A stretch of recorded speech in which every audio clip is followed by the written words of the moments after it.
السلام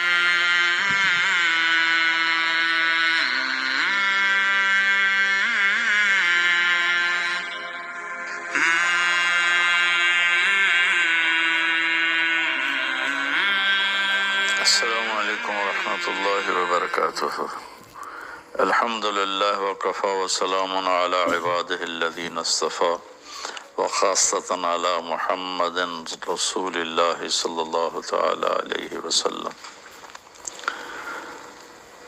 اما بعد فاعوذ باللہ من الشیطان الرجیم، بسم اللہ الرحمن الرحیم۔ وَكَذَلِكَ جَعَلْنَاكُمْ أُمَّةً وَسَطًا لِتَكُونُوا شُهَدَاءَ عَلَى النَّاسِ، اور ہم نے تمہیں اعتدال والی امت بنایا تاکہ تم دنیا کے لوگوں کے سامنے گواہی دے سکو۔ یہ ایک آیت کا ٹکڑا میں نے پڑھا ہے۔ روزانہ کی تلاوت میں سارا قرآن تو بیان نہیں ہو سکتا، جو آیت پیش کرنی زیادہ ضروری ہوتی ہے اس کو میں کوشش کرتا ہوں ہائی لائٹ کرتا ہوں۔ اس میں اللہ نے ہمیں زندگی گزارنے کا ایک پیمانہ دے دیا، ایک ترازو دے دیا کہ ہم نے تمہیں اعتدال والی امت بنایا ہے۔ اس کی میں مثال دیتا ہوں، جیسے پہلے زمانے میں ترازو ہوتے تھے، اب تو ڈیجیٹل آ گئے۔ تو ترازو ہوتے تھے تو اس میں نا ایک کانٹا ہوتا تھا یہاں ایسے کر کے، اور ادھر دو پلڑے ہوتے تھے۔ تو جب وہ کانٹا بالکل درمیان میں ہوتا تھا، نہ ادھر جھکاؤ نہ ادھر جھکاؤ، تو اس کی اس حیثیت کو اعتدال کہتے ہیں۔ ادھر چلا جائے زیادہ تو بھی شدت پسندی، ادھر چلا جائے زیادہ تو بھی شدت پسندی۔ یوں ہو جائے دین میں بہت زیادہ، یہ بھی اللہ کو پسند نہیں۔ ایسے ہو جائے دنیا میں بہت زیادہ، یہ بھی اللہ کو پسند نہیں۔ اللہ تعالیٰ فرماتے ہیں کہ اپنی زندگی میں عدل پیدا کرو، انصاف پیدا کرو، اعتدال پیدا کرو، کہ جب دنیا میں لگو تو ایسے نہ لگو کہ تمہیں آخرت بھول جائے، تم جھوٹ کو حلال کر دو، سود کو حلال کر دو، اور سارے حرام کو کرتے چلے جاؤ کہ جی ہم تو گناہ گار ہیں، ہم تو دنیا دار ہیں۔ یہ بھی انتہا پسندی ہے، یہ اللہ کو پسند نہیں ہے۔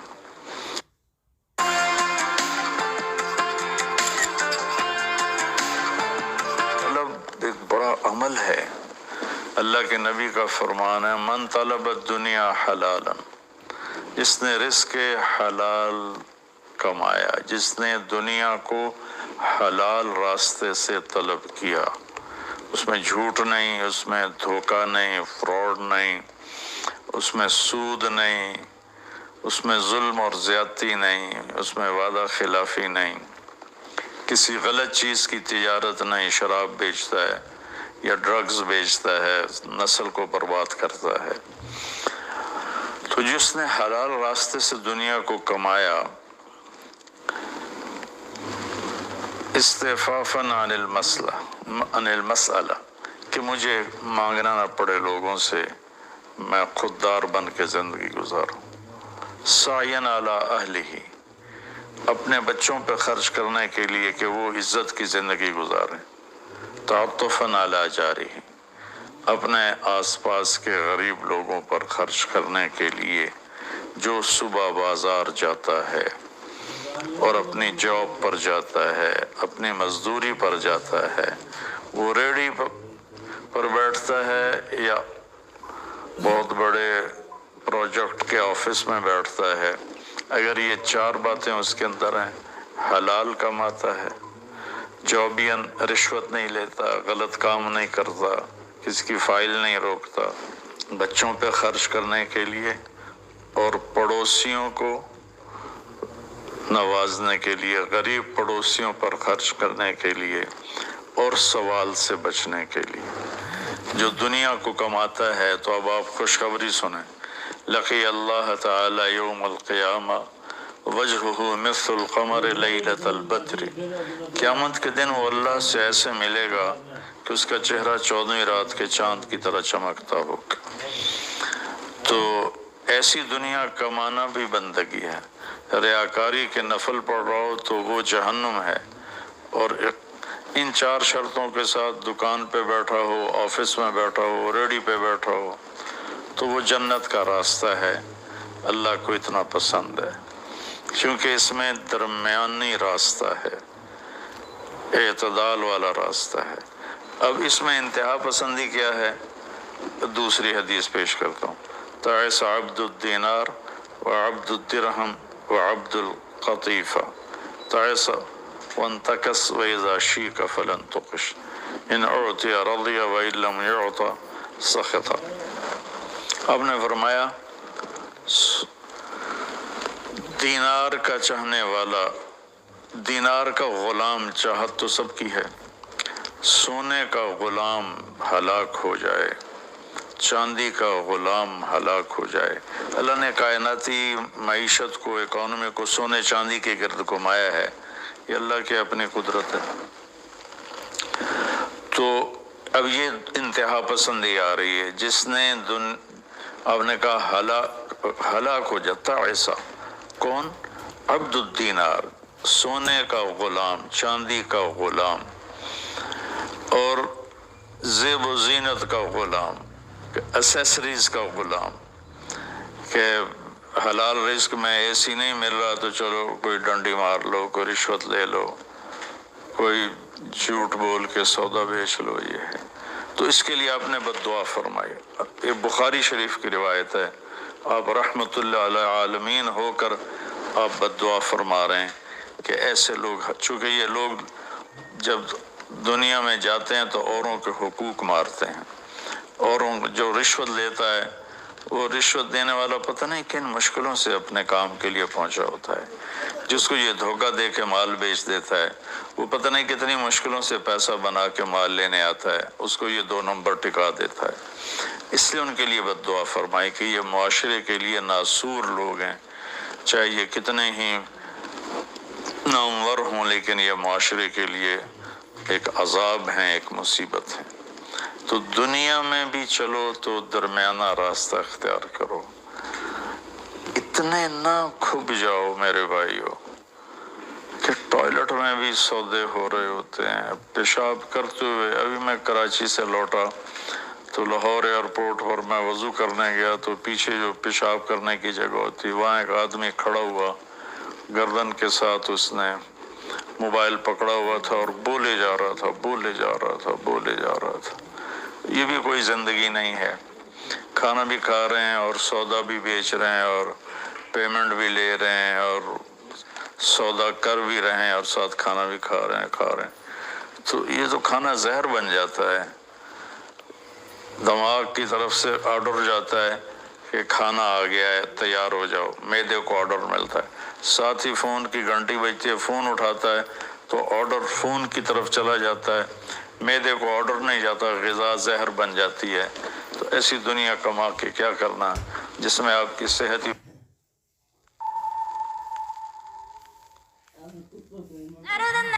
برباد ہو جائے اور آپ اتنے مصروف ہو جائیں کہ گھر میں آ کر بھی کوئی بچوں سے دلچسپی نہیں، بس اپنے موبائل پر یا سودے کر رہے ہیں یا موبائل پہ کوئی گیمیں کھیل رہے ہیں یا کوئی مووی دیکھ رہے ہیں یا کوئی ڈرامہ دیکھ رہے ہیں۔ کتنی مائیں ہیں جو اس طرح اپنے بچوں کو جھٹک دیتی ہیں، وہ ڈرامہ دیکھ رہی ہوتی ہیں یا کوئی مووی دیکھ رہی ہوتی ہیں یا کوئی کلپ دیکھ رہی ہوتی ہیں، تو بچہ آتا ہے تو اس کو ہوں ہاں کر کے ٹال دیتی ہیں۔ میرے بھائیو، میری بہنوں، اپنی زندگی کو وہ درمیان میں لاؤ، درمیان۔ میں آپ کو مثال دیتا ہوں،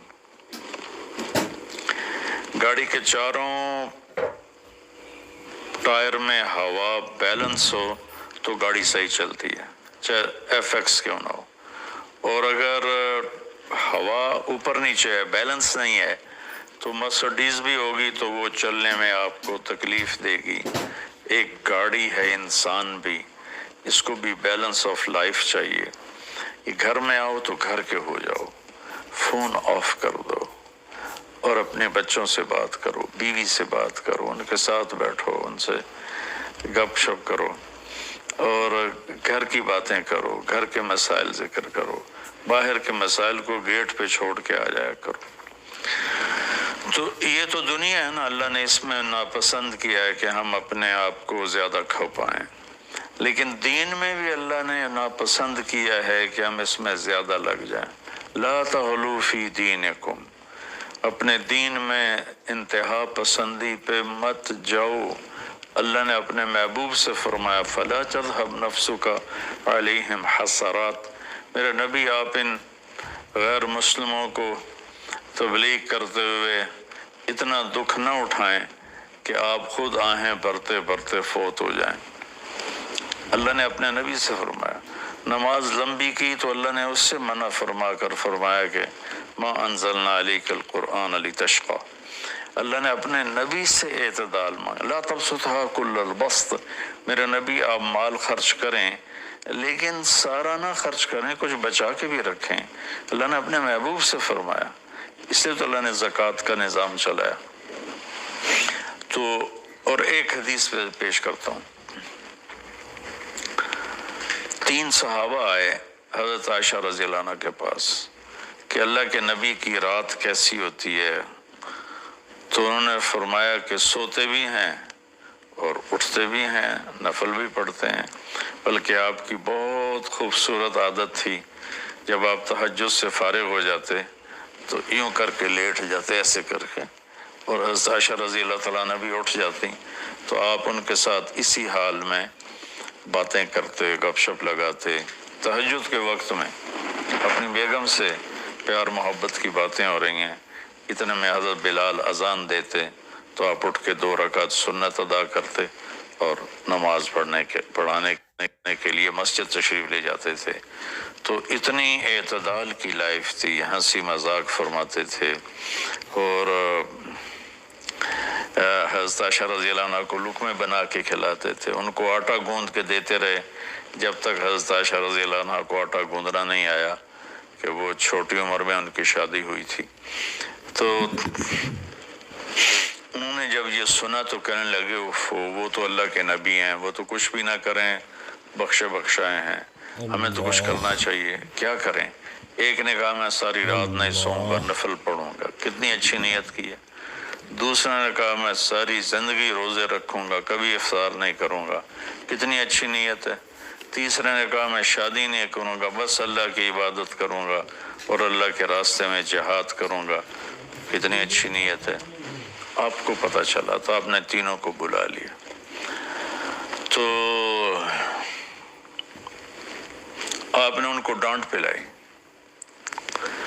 تم میرے اللہ کو مجھ سے زیادہ جانتے ہو،